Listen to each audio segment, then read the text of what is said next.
My hands are full for a split second. Recovery coach here at Capital Recovery Center. I want to thank you for joining our coffee and conversation meeting today. We're going to be looking at of the past in recovery, and this is from the addictionresource.com. It starts out by saying addiction recovery is a process of change through which an individual achieves abstinence from a mood-altering substance or behavior.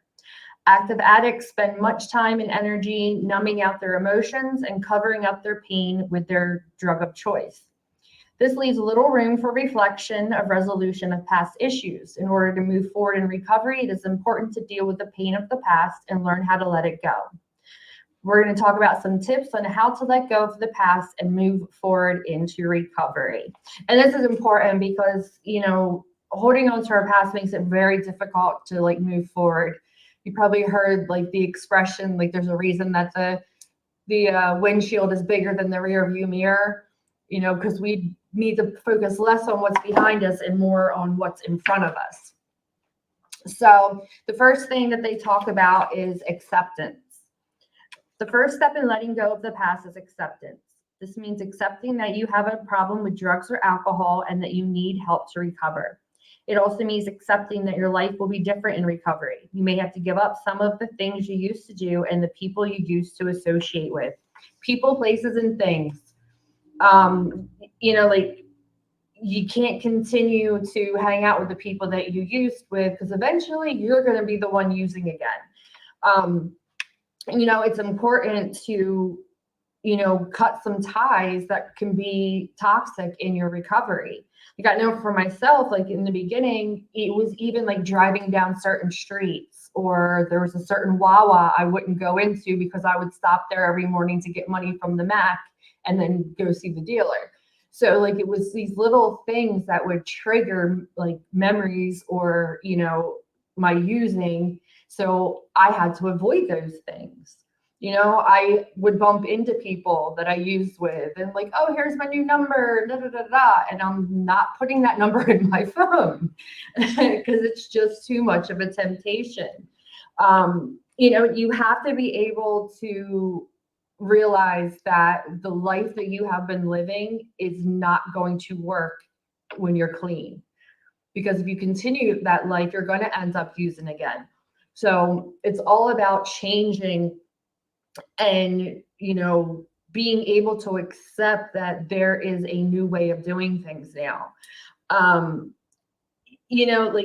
Just being able to say, yes, I'm an addict. Yes, I was using drugs. I was harming myself. I was harming others. Being able to accept that can be very difficult because we have to look at ourselves and be like, oh my God, what did I do to my life?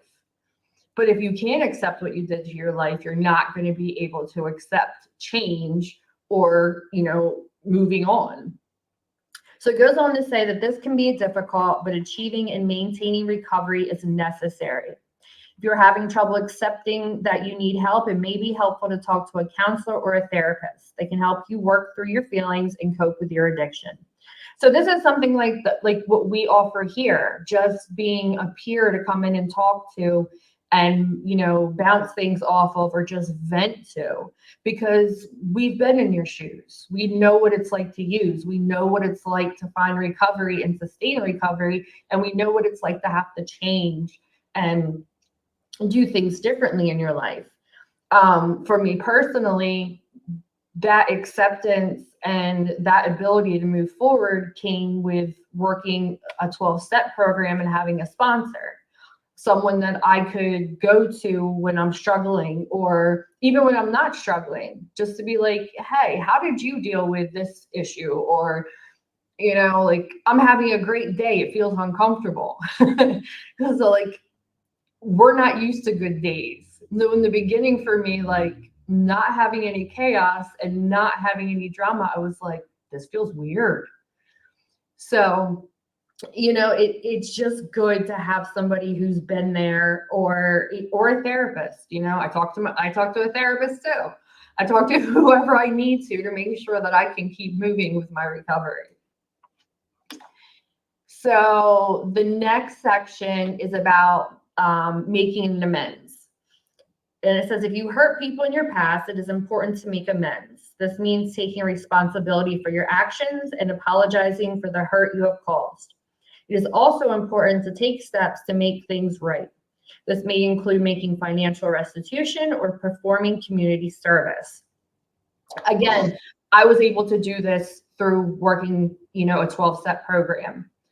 I was able to go to people that I had wronged and try and make things right. You know what I mean? Like my parents, my children, other family members. I had a family member who let me live with her and she didn't know I was using, and she kept the roof over my head when I couldn't. She, made it possible for my daughter to stay in school while I went into rehab to get clean. So like I owed her an amends financially, emotionally, mentally, you know what I mean? I put a lot on her. And it's not easy to do that. You know what I mean? Like for me, like I had no problem looking at what was wrong with me or my defects or the different things that affected my life. But when I had to look at the people I had hurt, it was so much harder. But being able to do it and, to get like these loving responses was so beneficial. It was such a healing process. So to be able to do these things for people and show them, not just tell them, because I told people, over and over again, I'm not going to do that anymore. I'm not going to be like that anymore, over and over. And they don't, after a while, they're just like, yeah, okay, whatever. So when I got clean this time, what's that? I said, yeah, I heard that before. Exactly. It's a little boy who cried wolf. So when I got clean this time, it wasn't about saying like, I'm not going to do this anymore. It was about taking action and showing that I wasn't going to do that anymore. And part of that was, making an amends. So it goes on to say that making amends can be a difficult and painful process, but it is an important part of letting go of the past and moving on with your life. To ensure success, it is best to work with a therapist or counselor who can help you through the process. Again, for me, it was a sponsor, because we don't know how to do these things or do them correctly. And It's cutting out. It cut out. I don't know if you can hear me. What's that? It looks like you froze. So yeah, it's important to work with somebody who can help you work, go through this. Because there was a couple of people that I wanted to make amends to that are no Well, longer it says it's still live, but I have lost you. Oh, there you are. Can you hear me, Jen? Okay, now you're back on now. Yep. Okay, all right. So as I was saying, there were a couple of people that I wanted to make amends to that are no longer here with us. I didn't know how to do that. I didn't know how to effectively make that amends. So she helped me through that. My one friend had passed away early on when I got clean, my best friend, and making amends to him means being in the life of his son and helping to support his son and be a positive influence in his world. So there are a lot of ways that you can make amends without going directly and sitting in front of someone and telling them you're sorry or paying them the money you owe them, or however you go about it. There's such a big world out there to be able to do this. And it's very helpful to have somebody who's already gone through it to help you go through it. So the next section is about changing thought patterns. If you want to change your life, you must change how you think. Addicts often have negative and self-defeating thoughts. To recover, you have to recognize and change these thoughts. This can be a challenging process, but it is essential for recovery. The therapist or counselor can help change your thought patterns. They can teach you how to identify and challenge negative thoughts. They can also help you develop more positive and healthy ways of thinking. I discuss this a lot. It's all about your perspective. It's about being able to flip the perspective to my life is awful. I don't want to be here anymore. Never be able to get clean, just all these negative things when we're using, you know what I mean? Like, I feel worthless, nobody cares about me, all these things. The moment we get clean, we have to realize that, like, we can't move forward and heal if we don't change our negative to positive. I don't know why my door just flew open. They keep cutting out, but I'm making my meeting. What's that? So being able to, It says I still have decent connection, so it's good. Yeah, I was gonna say I got able to flip from the negative to the positive is really beneficial, and it takes practice. It's about finding like the silver lining. You always talk about the silver lining. So when you look at these issues, because life's going to continue to go on. You can be clean and like be in recovery and actively working on yourself, but life is going to happen, and we can't get caught up in the negativity. We have to learn how to move through it, gracefully, and be able to not let it pull us back down. Like, there's a lot of times that the situations will come up and it'll be like, oh my God, I can't believe this is happening to me, da, da, da, da, da. But it's like, but I didn't use. But I still have a roof over my head. It like finding those little things, it's like staying grateful. I do the gratitude meetings that we have here at noon on Tuesdays. And the being grateful for what you do have instead of focusing on what you don't is such a positive thought process, and it's very impactful on your recovery. Because if you're able to be grateful for the things you do have instead of dwelling on the things that you don't, that helps change your thought patterns into a more positive process. So next part is about finding new hobbies and interests. So a big part of recovery is learning how to live a life without drugs and alcohol. This can be a challenge, but finding new hobbies and interests is important. This can help you fill your time and give you a sense of purpose. It can also help you meet new people and make new friends. There are many different hobbies and interests you can pursue. It is important to find something you enjoy that makes you feel good. Some popular hobbies and interests include hiking to let go of the past, photography to capture new memories, cooking and baking to create healthy meals, playing sports to stay active.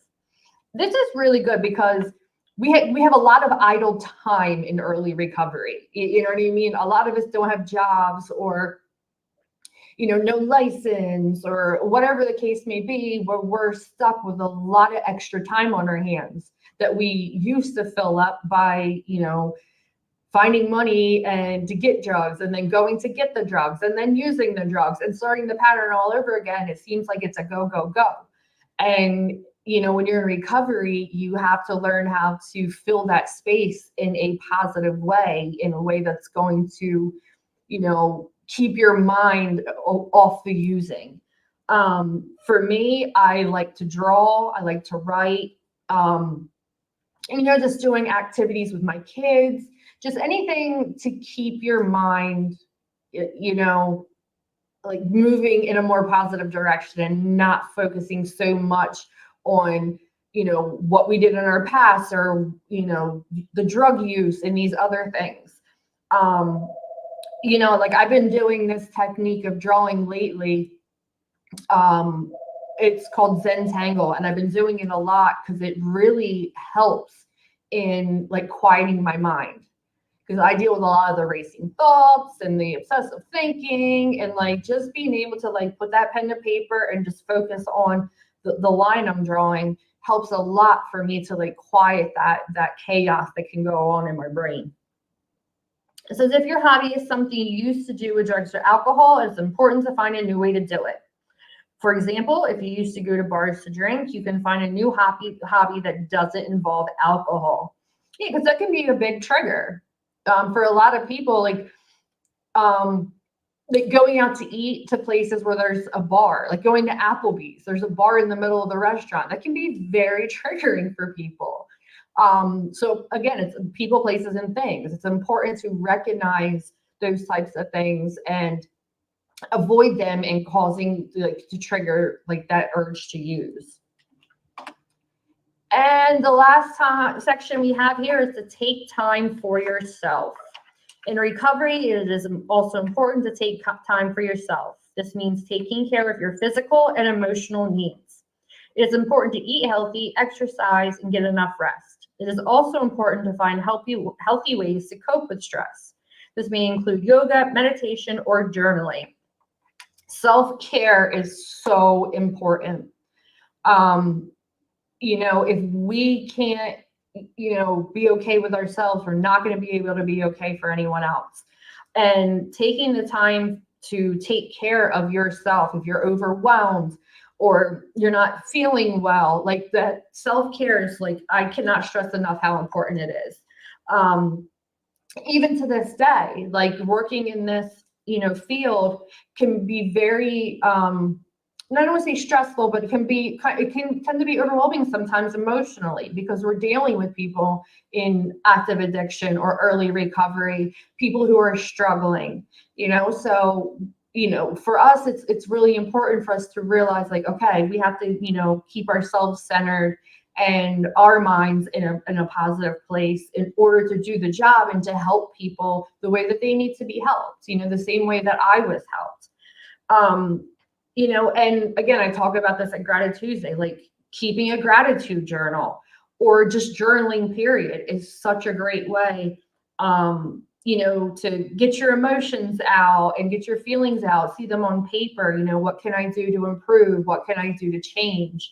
You know, so it's so important. And, you know, being physically active and not only helps you like physically, but it helps you mentally and emotionally.